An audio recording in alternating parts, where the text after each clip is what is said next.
Let's go, let's really go. Go where? Anywhere but here. Hello everyone, welcome to this week's Grand Rounds.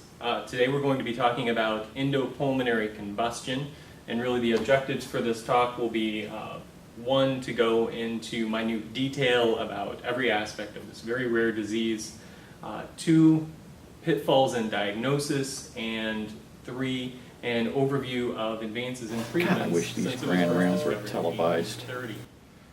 Why, so you could watch them from home? No, so I could turn them off. Endopulmonary combustion can be divided into two broad categories: primary endopulmonary combustion and secondary endopulmonary combustion. Secondary being people who are fire eaters or swallow propane tanks. But really, how do we as clinicians tell the difference between primary and secondary endopulmonary combustion? Yaron, I think your presentation raises a very important question. My name is Mark, not Yaron. But the question being, how do we differentiate between primary and secondary endopulmonary combustion? No, it raises the question, why do I come here every week?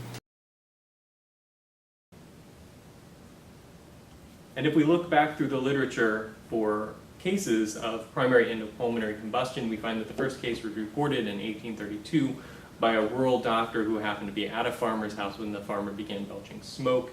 It's presumed that the farmer's lungs did catch fire. The doctor was only able to dunk the man in water, and the man subsequently drowned. This is an example of the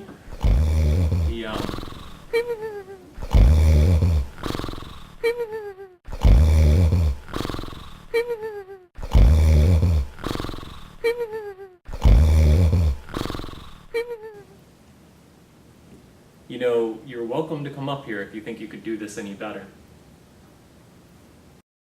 Well, I certainly couldn't do worse. Well, you may be interested to know that we did recently have a case of primary endopulmonary combustion here in the ICU at BMC. Not only did the man's lungs catch fire, but the man actually exploded, such as the farmer we talked about. This would make only the fourth case report in all of medical literature. Yeah, we've seen this before. Are you kidding? You've seen a patient's lungs catch fire and the patient explode. Secondary pulmonary combustion is nothing. We've seen pulmonary hypertension patients go into spontaneous pulmonary combustion hundreds of times. I don't even know how to comment on that. Regardless, the diagnosis of primary endopulmonary combustion is not made. What are you doing now? I lost my gum. Help me find it. Great. Where did everybody go? Everyone just leave? This is ridiculous. I'm done.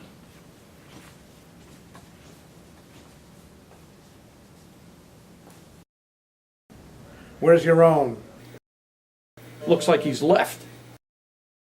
Was that a short case or a long case? It was a medium case.